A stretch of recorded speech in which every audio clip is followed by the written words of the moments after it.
Now, one reason there is so much concern about the cost of health care is that the economy is still struggling.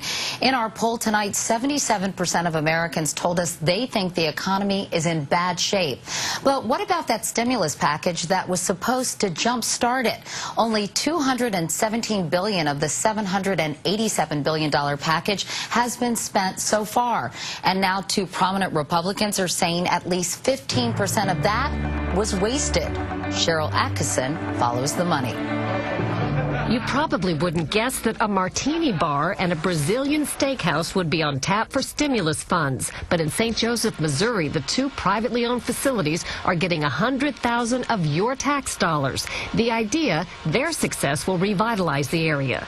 But to Senators John McCain and Tom Coburn, it's a glaring example of stimulus spending that ranges from wasteful to silly and short-sighted.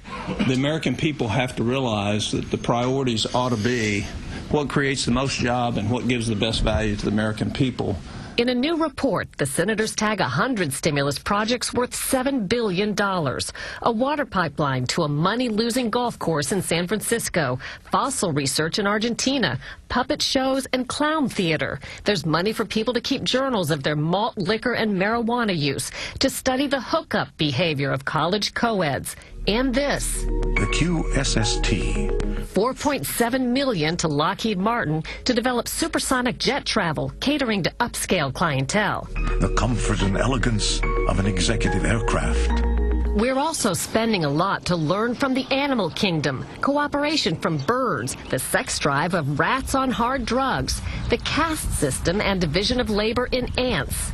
The Obama administration stimulus spokesman says even if there are a few unwise projects, it's only a handful out of the over 50,000 projects approved to date.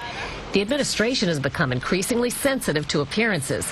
A case in point is the $9 million plan for a footbridge over Route 1 in Foxborough, Massachusetts.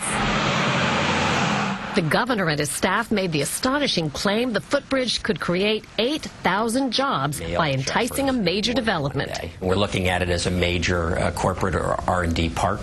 But with no imminent prospects, the head of state stimulus oversight said the only one sure to benefit is the billionaire who owns the parking lots, mall, and stadium on both sides of the road. This is a waste of public funds.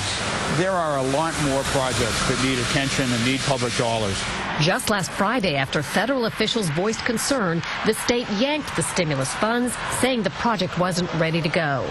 You're still picking up the tab to renovate that martini bar in Missouri. If it's any consolation, they're offering $2 off martinis. Think of it as a taxpayer rebate. Cheryl Atkinson, CBS News, Washington.